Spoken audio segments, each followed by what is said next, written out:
The Gupta family at the compound in Saxonwold. Nene publicly apologized on Friday after failing to disclose the extent of his interactions with the Gupta family. Nene revealed for the first time when he testified before the Commission of Inquiry into State Capture that he had several private meetings with the Guptas at their residences and business premises. The Mail and Guardian also reports that his son, Siyabonga, was involved in a deal with the Public Investment Corporation when Nene was its chairperson. What does this mean about Minister Nene? To discuss this, we heard from our Cape Town studios, Managing Director of Reputation Matters, Regine Roux, as well as Dawie, Roodt, who is Senior Economist at the Efficient Group. Starting in Cape Town with Regine. Good afternoon to you, Regine. What do you make out of somebody who has been denying meetings all along and then all of a sudden admits that there had been such meetings which could have serious repercussions in the end? In as far as reputation is concerned, what do you say? Hi, Colin. I don't envy Minister Nene at the moment, and I do feel for him to have to go through this. At the end of the day, it is to always play open cards. So from a reputation point of view, one of the key things is the people that we associate ourselves with. So it was mentioned previously, we need more information. What was said at those meetings? We need to have an investigation. What was the outcomes of it? But purely by association, we know what happened previously with Guptas, with that particular phase of the past. So it is unfortunate. So purely by association, reputations are tainted. Now, Dawie, coming to you, should Nhlanhla Nene be lauded for defying his then boss, President Jacob Zuma? And also, should he be now chastised for being economical with the truth? Yeah, maybe the context is very important here. If you simply look at the financial, or you look at the state finance numbers the last couple of years, the time when Nhlanhla Nene was the Minister of Finance the previous time, state finances actually improved quite a lot. He was only there for about 2 years or so, but without a doubt, things improved under his watch. So he certainly is a darling of the financial markets.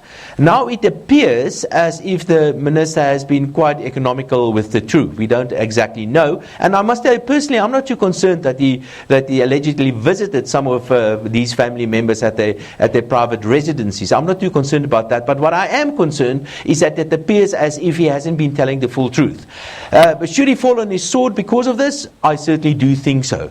But then, of course, you put it in the whole context in that there are many other ministers that also allegedly overstepped the line in many instances. And I think all of them should, in fact, be resigning as well as ministers. Of course, what we're currently seeing is that the financial markets are taking this quite seriously. It is happening in an environment where the emerging economies are taking a lot of strain at the moment. So it's really happening at the unfortunate time, and we can see that in the exchange rate of the currency as well. And I must also tell you that there are many rumors doing the round on who can potentially take over from the Minister of Finance. But if you ask me, the right thing to do is probably for the Minister of Finance is to take his bag and go. Okay, Regine, based on what Dawie is saying now, there could be a problem here. If Mr. Nene has said that he wants to go and the president decides to keep him, do you think that he will be a liability in the office and there could be a credibility deficit? Mm-hmm. So, Colin, I just want to add that I'm not an economist by any means of the imagination or a politician. If I take it to a corporate level, so if something had happened at an organization or in a corporate, then we would immediately have a look at what the leadership needs to do, especially from a reputation point of view, because that's where your reputations get built in terms of what leaders are doing, walking the talk. So a lot has been said when it comes to building the reputation of an organization, when it comes to building the reputation of our country, where we need to have a look at the values. We need to look at the ethics that need to be in the DNA of any leader, because that is where our reputations start. So if we have a good reputation, people want to do if you have a good reputation, people want to do business with you. So ultimately, it's going to have an impact on your bottom line, and it's going to have an impact on people wanting and businesses wanting to do business with the country and the continent as such. So leadership really has a massive impact on the reputation as a whole. So there's a lot of work that needs to be done, and there's big decisions that do need to be taken, because when it comes to reputation, you have to be ruthless to protect it by all means. Dawie, still on the issue of liability, when the banking index had a very massive and precipitous fall, the sell-off in the bond markets, the rand also falling drastically. Going forward, having Nhlanhla Nene back and having him to go as well, and then what if he doesn't go and he stays? Do you think that there would be the issue of trust? Can investors really trust him? Is that directed to me? Yes, with Dawie. That has. Okay, sorry for the mix-up. We do have a 2 seconds delay. Yes, all right. Well, the question about trust. Yes, I am afraid. It's not only about Nhlanhla Nene and a question of trust. I think that the ANC government, to a large extent, there's a huge trust deficit. And I think it will remain with us until at least the next general election. We know that the president is trying to consolidate his power and he's trying to steer the country in the right direction. But we also know there's a lot of infighting in the tripartite alliance. And so this trust deficit issue will remain with us. A second point that is really important is that, of course, we need somebody with the necessary know-how, with expertise and insights into the financial markets to take over from the minister if he should, in fact, do resign. But I think it's important to understand is that there are many experts at Treasury in the department that are really very good at what they are doing. So it's not really important to get a very well-trained fiscal economist, as an example, to become the new Minister of Finance. You only need a good leader to take over. And there's even a rumor doing the round that Trevor Manuel may be approached to take over the reins until the next election or so. And I think the financial markets will really like that. Regine, what do you make out of his demeanor? I mean, offering a gesture of resignation and apologizing, and on the other hand saying that he would like to be removed from the position that he's occupying now. And it looks like he's playing the ball into the president's court. From your perspective, do you think President Cyril Ramaphosa is having a catch-22 situation on whether or not Minister Nene should go? He is, and I think it isn't going to be an easy decision, because obviously there's many camps wanting many different actions to be taken.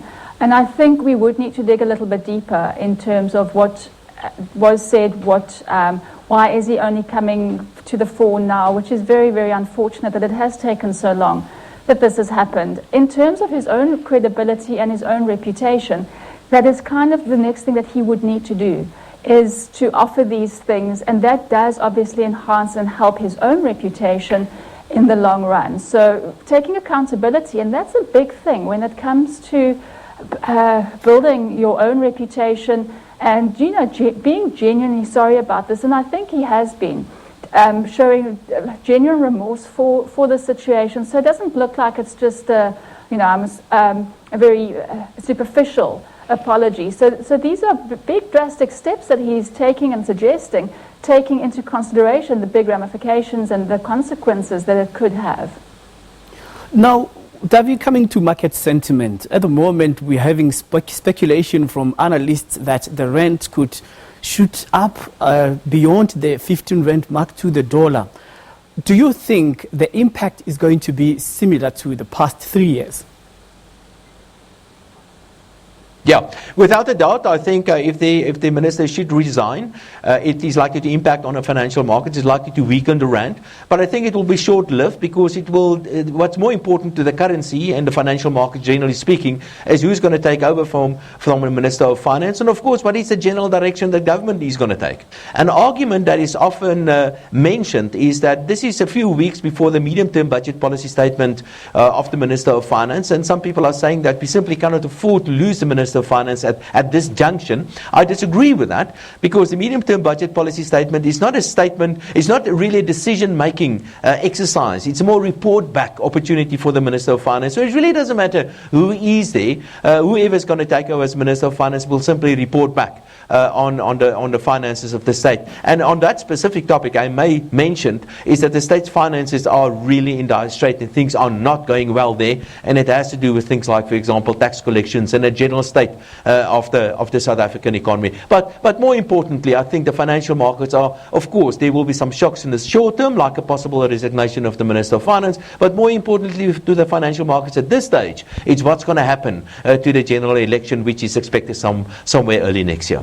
Just when we thought everything was going well, there's now talk of, if everybody wants Minister Nene to go, what about the other ministers who could have gone to the Saxonwold compound, and should they step down as well? And there's been talk of a cabinet reshuffle as well. So with these things on the cards, do you think that the markets are going to price all these events in so that it must not have a huge impact when the ball hits the wall? No, the reality simply is that the financial markets are uncertain at the moment. There is a trust deficit with government, without a doubt. It will remain with us until at least the next general election. In fact, if I would advise the President, I would advise the President to call for a general election as soon as possible so that we can get the government that is... Reality is that they've lost a lot of legitimacy because of the shenanigans that's been going on with government the last couple of years. And many, you're absolutely right, many of cabinet ministers, including the President, have been involved directly or indirectly with the government of Jacob Zuma, the previous government of Jacob Zuma. This is a government that is suffering from a trust deficit, and it will only be erased after the next general election. All right. Coming to us live from our Pretoria studios, Dawie, who is senior economist at the Vision Group. Regine Roux is in Cape Town at our Sea Point studios. Thank you very much for making time to speak to us. Thank you. All right, that's how it goes. And that has been analysis so far regarding the Finance Minister Nhlanhla Nene's apology to all South Africans. And moving on to